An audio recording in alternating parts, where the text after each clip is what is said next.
आप सभी लोगों का स्वागत है फिर से एक बार इधर क्रिक जोन में। आशा करता हूँ सभी लोग सही सलामत होंगे। तो चलिए शुरू करते हैं आज का वीडियो। तो ग्रुप ए का जो कि राउंड वन का मुकाबला, क्वालिफायर मुकाबला चल रहा था। ग्रुप ए का आज जो आखिरी दिन था, जिलोंग के कार्डिनिया पार्क मैदान में खेला गया। दोनों ही मुकाबले श्रीलंका और नेदरलैंड के बीच पहला मुकाबला खेला गया था। वही दूसरा मुकाबला नामीबिया और यूएई के बीच खेला गया था। जबकि दोनों ही मुकाबले बहुत ही महत्वपूर्ण मुकाबले थे और चारों ही टीमों के पास मौका था सुपर 12 में जाने के लिए। लेकिन यूएई के लिए उतना चांसेस नहीं था जितना नमीबिया, नेदरलैंड, श्रीलंका के लिए था। वही देखे तो श्रीलंका ने टॉस जीतकर आज बल्लेबाजी का फैसला किया और शुरुआती में अगर देखे तो शानदार शुरुआत किया था प्रथम निशंका और वही कुशल मेंडिस ने। लेकिन सूझ बूझ कर शुरुआत की, पावर प्ले में एक भी विकेट नहीं गंवाए, सिर्फ पावर प्ले में 36 ही रन बना पाए थे। बाद में निशंका का विकेट गिरने के बाद कुशल मेंडिस ने पारी को लंबा खींचा और कुशल मेंडिस ने शानदार बल्लेबाजी का मुजाहरा दिखाया। और जबकि विकेट 6 ओवर के बाद 36 पे शून्य था और 36 के बाद ही जब 7वें ओवर का शुरुआत हुआ, वहाँ पे ही 2 विकेट लगातार गिर गए थे, प्रथम निशंका और वही तरंजय डिसिल्वा के तौर पर। और वही वैन मिकर ने दोनों ही विकेट चटके थे। जहाँ पे अगर देखें तो हैट्रिक का मौका था लेकिन वो हैट्रिक नहीं हो पाया। जबकि चरित असलंका और कुशल मेंडिस ने तब से एक साझेदारी निभाई, जिस साझेदारी के कारण बाद में श्रीलंका एक मजबूत स्कोर बना पाया, एक लंबा स्कोर बना पाया, नेदरलैंड के सामने रख पाया एक लंबा विशाल सा स्कोर, जिसके बदौलत श्रीलंका के गेंदबाजों को फ़ायदा मिलना था। क्योंकि दुष्मंत चमीरा आज के मुकाबले में नहीं थे, जहाँ पे लहिरू कुमार उनकी जगह पे आए थे। और गेंदबाजी में अगर देखें तो दुष्मंता चमीरा के ना होने से थोड़े बहुत एक्सपीरियंस की कमी थी गेंदबाजी में। वही हालांकि देखें तो दोनों के बीच 60 रन की पार्टनरशिप हुई थी, चरित असलंका और कुशल मेंडिस के बीच। और ऐसा पिच था, थोड़ा बहुत धीमा भी था, जबकि ये तीसरा दिन चल रहा था मुकाबला जिलोंग में। और वही देखे तो और ये बहुत महत्वपूर्ण था श्रीलंका के लिए, जबकि नेदरलैंड के भी लिए बहुत ही महत्वपूर्ण था। जबकि 2 मैच पहले जीत चुके थे नेदरलैंड, फिर भी इस मुकाबले में जीतना था नेदरलैंड को। हालांकि देखे तो शानदार वापसी की श्रीलंका ने, जबकि कुशल मेंडिस की पारी आखिर में जाकर बहुत लाभदायक हुआ श्रीलंकाई टीम को। और कुशल मेंडिस ने कुल मिलाकर देखे तो 79 रन की पारी खेल गया और शानदार आखिर में बल्लेबाजी की। मिडिल ओवर्स में 73 रन जोड़े, 3 विकेट गवा के। जहाँ पे अगर देखें तो बाद में कुछ खास बल्लेबाजी नहीं कर पाए थे, आखिरी 5 ओवर में 53 रन बना पाए थे, 10 के पर ओवर रन से कर रहे थे। आखिरी के 5 ओवर 10.5 के ऊपर थे और ये मुमकिन हो पाया कुशल मेंडिस के कारण ही। अगर कुशल मेंडिस उस वक्त खड़े नहीं रहते, अगर कुशल मेंडिस का विकेट मिलता नेदरलैंड्स को, तो शायद मुकाबले में और भी रोमांचक बन जाता और शायद स्कोर 162 नहीं बना पाते। 6 विकेट के नुकसान पे पूरे 20 ओवर खेल गए थे, 162 बनाए थे। और तब ऐसा लग रहा था कि जैसे बीच में खेल रहे थे, विकेट गिर रहा था, एक समय ऐसा लग रहा था कि 180 भी बना सकते थे। लेकिन बाद में रन्स थोड़े कम हुए थे, तब ऐसा लग रहा था कि शायद 162 भी बहुत ही कहीं रन कम न पड़ जाए और 163 का लक्ष्य दिया था। जहाँ पे वैन मेकर ने 4 ओवर में 25 रन कर 2 विकेट चटकाए और ये किफ़ायती गेंदबाज है इस मुकाबले में। जबकि वास डिलीड ने भी 31 रन देकर 2 विकेट चटकाए, 3 ओवर ही किए महज। और क्लासन और वैन काक्टन के खाते में एक एक विकेट थे। कुल मिलाकर अगर देखें तो गेंदबाजी अच्छी थी, बाद में उतना अच्छा नहीं हो पाया। जब विकेट लिए तब गुच्छों में विकेट लिए, लेकिन बीच में पार्टनरशिप बनने के कारण ये लंबा स्कोर कर गए श्रीलंका। और वही क्योंकि 2 मुकाबले पहले जो नेदरलैंड्स जीत कर आए थे, दोनों ही मुकाबले में ऐसा लंबा टारगेट चेज करने को नहीं मिला था। 112, 128 ऐसे ही टारगेट मिले थे और ये टारगेट 163 बहुत ही लंबा टारगेट था। वही जबकि देखे तो मैक्स डाउड और विक्रमजीत सिंह अच्छे लय में दिख रहे थे, लेकिन कुछ खास नहीं कर पाए, सिर्फ 7 ही रन बना पाए थे। जबकि देखें तो पावर प्ले में शानदार बल्लेबाजी की नेदरलैंड के बल्लेबाजों ने, 40 रन किए थे पहले पावर प्ले में 2 विकेट के नुकसान पे, जहाँ पे उसके बाद अगर देखें तो वॉज डिलीड टॉम कूपर एकरमैन कुछ खास नहीं कर पाए, आते गए और विकेट अपना गंवाते गए।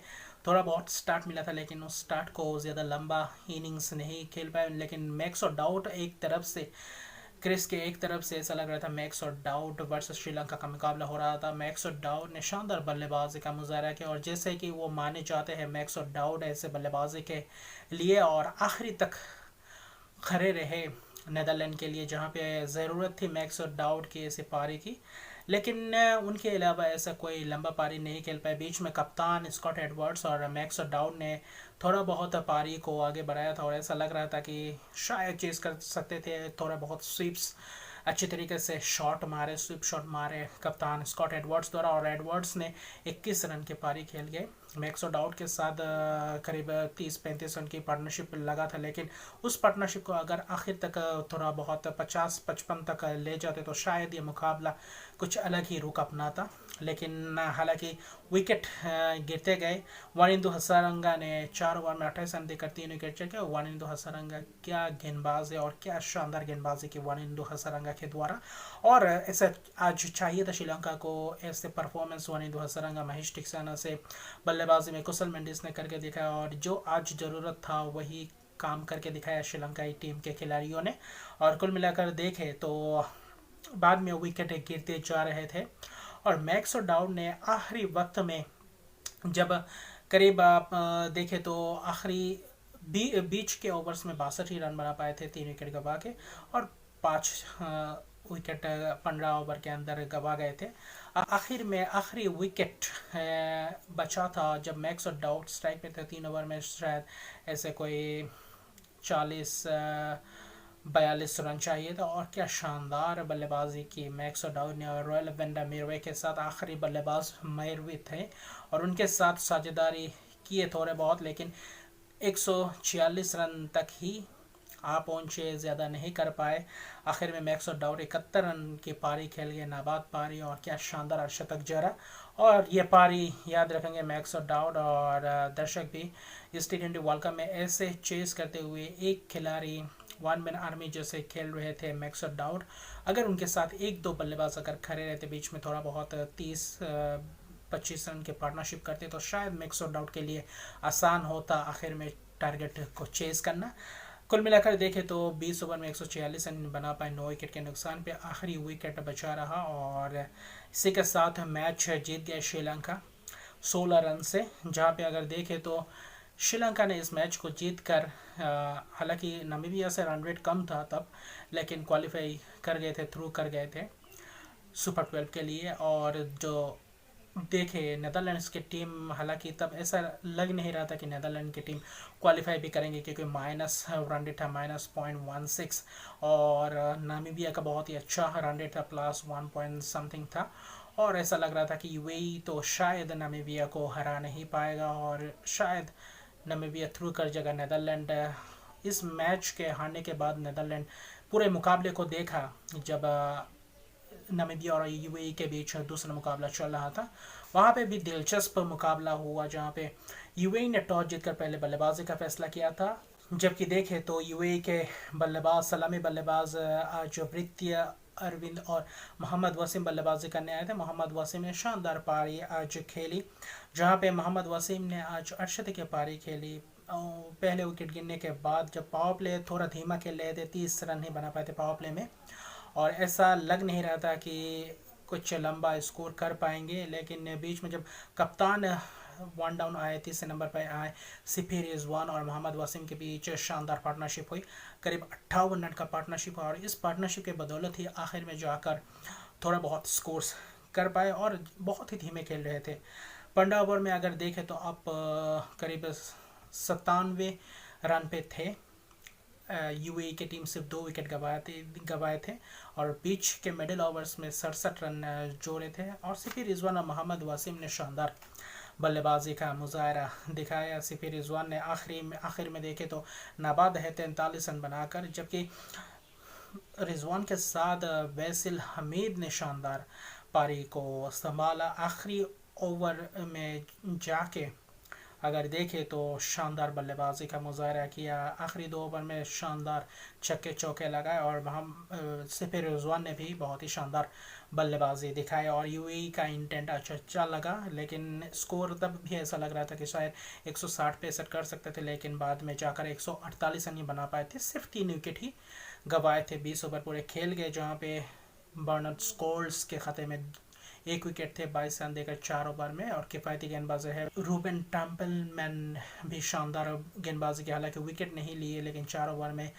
महज 20-21 रन ही दिए। और वही शिकागो और वीजे ने भी 1-1 विकेट चटकाए। कुल मिलाकर देखें तो गेंदबाजी आज उतनी ख़ास नहीं लगी नामीबिया के द्वारा, और लेकिन यूएई ने थोड़ा बहुत रन कम किए थे। अगर जैसे स्टार्ट किए थे बीच में, जैसे विकेट नहीं गंवाए थे, उसके हिसाब से अगर देखते तो 160-70 भी बना सकते थे, लेकिन आखिरी ओवर में जब 19 रन आए तब ये मुकाबला थोड़ा बहुत पलटा और 148 रन ही बना पाए, और जिसमें बैसिल हमीद ने 25 रन की नाबाद पारी खेल के दोनों के बीच 37 रन की नाबाद पार्टनरशिप भी देखने को मिला। जबकि नामीबिया को ये मस्ट विन मुकाबला था, अगर जीतते तो नामीबिया क्वालिफाई होता, अगर नामीबिया हारता तो नेदरलैंड थ्रू कट जाता। और नामीबिया ने चेस करते हुए 149 रन का टारगेट मिला था। ऐसा लग रहा था कि नामीबिया ये टारगेट बहुत ही आसानी से चेस कर जाएगा, लेकिन शुरुआत लड़खड़ा गया और शुरुआत में वैन लिंगन बर्ड वही लॉफ्टी टेन ने कप्तानी रस्मस पे कुछ खास नहीं कर पाए थे। पावर प्ले में 34 रन पे 3 विकेट गंवा गए थे, बीच में विकेट गंवा गए थे। अगर देखें तो करीब 69 रन पे 7 विकेट गंवा गए थे। तब ऐसा लग ही नहीं रहा था कि नामीबिया इस मुकाबले में कमबैक कर पाएंगे और इस मुकाबले को जीत सकते हैं। क्या गेंदबाजी थे, और वही वैसिल हमीद ने 2 विकेट चटकाए। कार्तिक मैपन आज महंगे साबित हुए, लेकिन 1 विकेट चटकाए और एक रन आउट भी किया, शानदार फील्डिंग भी किया आज यूएई के टीम ने भी। और वही देखे तो फ्राइलिंग और स्मिथ पे भरोसा था कि शायद मुकाबले को आगे खींचे और मुकाबला जीता, लेकिन दोनों ही बल्लेबाज आज कुछ खास नहीं कर पाए। फ्राइलिंग ने 14 रन बनाए, कप्तानी रसमस ने भी 16 रन की पारी खेली। उसके बाद ऐसा लगा था कि कुछ हो सकता है इस मुकाबले में। डेविड विज खड़े रहे। डेविड विज जैसे माने जाते थे कि बड़े लंबे स्ट्रोक लगाने की ताकत रखते हैं, और ऐसे मुकाबले में तब जब डेविड विज मुकाबले में अगर बल्लेबाजी जब करने आया, तब ऐसा सिचुएशन था कि चौके छक्के की नहीं, ऐसे कोई पार्टनरशिप की ज़रूरत थी। जेन ग्रीन के साथ आखिर में देखे तो ट्रम्पल मैन के साथ उन्होंने एक शानदार साझेदारी निभाई, 70 रन की साझेदारी निभाई, और 70 रन के कारण ही आखिर में मैच जीत ही गए थे। थोड़ा बहुत रह गए थे, आखिरी ओवर में 14 रन चाहिए था, और 19वें ओवर में ज़हूर खान ने शानदार गेंदबाजी का मुजाहरा दिखाया। ज़हूर खान ने 4 ओवर में 20 रन देकर 2 विकेट चटकाया, और 2 ओवर में चाहिए थे 20 रन। डेविड विज छक्के चौके लगा रहे थे, आखिर के 5 ओवर में शानदार मैच का रुख पलट दिया था डेविड विजे ने। और ट्रम्पल ने भी शानदार 23 रन की नाबाद पारी खेल गए, और डेविड विजे ने इस मुकाबले में अगर देखे तो शानदार बल्लेबाजी का मुजाहरा दिखाया, और आखिर तक मैच को जीता ही गए थे। आखिरी 4 गेंदों में 11 रन चाहिए था, 3 गेंदों में जब 10 रन चाहिए था तब छक्का लगाने के लिए गए थे, लेकिन वो लॉन्ग ऑन में कैच आउट हो गए, और इसी के कारण आखिर में मैच हार गए। आखिरी 2 गेंदों में 10 रन चाहिए था, जबकि अब T20 वर्ल्ड कप में आईसीसी के हिसाब से जो नए रूल थे, ट्रम्पल मैन स्ट्राइक नहीं ले सकते थे कितना भी क्रॉस कर जाए। अगर आप आउट होते हैं तो नए बल्लेबाज को स्ट्राइक लेना पड़ा, और स्कॉल्स आकर सिर्फ सिंगल लिए, और एक गेंद में 9 रन चाहिए था और आखिर में भी सिंगल लिया और 7 रन से यह मुकाबला जीता। और इस यूएई ने इस T20 कैंपेन में पहला मुकाबला जीता, और जितने भी T20 वर्ल्ड कप में मैचेस खेले, आज पहली बार जीते दर्ज किया T20 वर्ल्ड कप जैसे बड़े टूर्नामेंट में, बड़े इवेंट में। यूएई के लिए ये एक बहुत बड़ा अचीवमेंट था और शानदार परफॉर्मेंस रहा। ओवरऑल परफॉर्मेंस देखें तो यूएई के लिए आज का मैच में शानदार रहा, बल्लेबाजी भी कही है या गेंदबाजी या फील्डिंग कहे, जबकि नामीबिया का तकदीर आज उनके साथ नहीं दिया और 7 रन से हार गया। और 7 रन के से हारने के बाद ये नामीबियाई टीम का कैंपेन यहाँ पे ही समाप्त हो गया और नेदरलैंड थ्रू कर गया। और देखिए जैसे कि आपको बताया हूँ, T20 एक ऐसा फॉर्मेट है, कभी भी किसी भी वक्त कुछ भी हो सकता है। जिस नामीबिया ने श्रीलंका को पहले मुकाबले में शानदार तरीके से हराया था, तब किसने सोचा था कि नामीबिया सुपर 12 के लिए क्वालिफाई नहीं करेंगे। और नेदरलैंड जब आज श्रीलंका के साथ हारा था, ऐसा लग ही नहीं रहा था कि यूएई नामीबिया को हराएगा और नेदरलैंड थ्रू कर जाएगा, क्योंकि नेदरलैंड का रन रेट -0.16 पे था और सबसे ज़्यादा रन रेट अच्छा था नामीबिया का। लेकिन रन रेट के बजाय यह मैच हार के नामीबिया सिर्फ 2 ही पॉइंट जो कि श्रीलंका के साथ जीते थे। और उसी मैच के साथ आज हारने के बाद उनका सफ़र भी समाप्त हो जाता है। यूएई का तो पहले ही समाप्त हो गया था, उसी के साथ साथ नामीबिया के भी इस टूर्नामेंट में सफ़र ख़त्म होता है। लेकिन बहुत ही अच्छा परफॉर्मेंस किया। तो कुल मिलाकर देखें तो ग्रुप ए का मुकाबला ख़त्म हो गया और श्रीलंका हालांकि इस ग्रुप में टॉप कर गए और नेदरलैंड्स नामीबिया के हारने के बाद दूसरे स्थान पर समाप्त कर दिए। और अभी सुपर 12 के राउंड 2 में अगर देखें तो ग्रुप 1 में श्रीलंका की एंट्री हो चुकी है और वही ग्रुप 2 जहाँ पे इंडिया, पाकिस्तान, बांग्लादेश और साउथ अफ्रीका है, वहाँ पे नेदरलैंड की एंट्री हो चुकी है। तो कल आखिरी दिन होगा क्वालिफायर का और कल दोनों ही मुकाबले बहुत ही दिलचस्प रहेंगे। कल 11वीं और 12वीं मैच होगा राउंड 1 का ग्रुप बी का मुकाबला, जहाँ पे देखें तो पहला मुकाबला होगा वेस्ट इंडीज़ और आयरलैंड के बीच और दूसरा मुकाबला होगा स्कॉटलैंड और जिम्बाब्वे के बीच। और उस 2 मुकाबले में चारों टीमों के पास अपने हाथ में अपना तकदीर है। दोनों मुकाबले में जो 2 टीम जीतेंगे वो 2 क्वालिफाई कर जाएंगे सुपर 12 के लिए। लेकिन रन रेट से ये तय होगा कि कौन से 2 टीम, जो जीतने वाले 2 टीम होंगे, जिनका रन रेट अच्छा होगा वो ऊपर रहेगा, जिनका रन रेट थोड़ा कम रहेगा वो दूसरे स्थान पर रहेंगे। और रन रेट के हिसाब से पहला स्थान और दूसरा स्थान पे आएंगे और इसी रन रेट के हिसाब से ही सुपर 12 में क्वालिफाई करेंगे। और देखते हैं अगर कल बारिश नहीं होता, ये दोनों ही मुकाबले होपर्ट में खेले जाने वाले हैं, वेरी ओवल में। तो देखते हैं कल दोनों ही मुकाबले का दिलचस्प आनंद उठाएंगे, लुत्फ उठाएंगे और दिलचस्प रहेगा मुकाबला। और आखिरी दिन तक, आखिरी मुकाबले तक बना रहेगा रोमांच कि कौन सुपर 12 में पहुंचने वाला है। अगर बारिश ना हो तो खेल पूरे 20 ओवर का हो दोनों ही मुकाबला, तो बहुत ही दिलचस्प रहेगा दर्शक के लिए भी और व्यूवर्स के लिए भी। तो अभी के लिए इतने हैं। अगर अभी तक मेरे चैनल को सब्सक्राइब नहीं किया तो मेरे चैनल को सब्सक्राइब कर दीजिए, नोटिफिकेशन के बेल को दबा दीजिए ताकि मेरे वीडियोस आप तक पहले पहुंचे। लाइक शेयर कमेंट जरूर कीजिए। तब तक के लिए गुड बाय।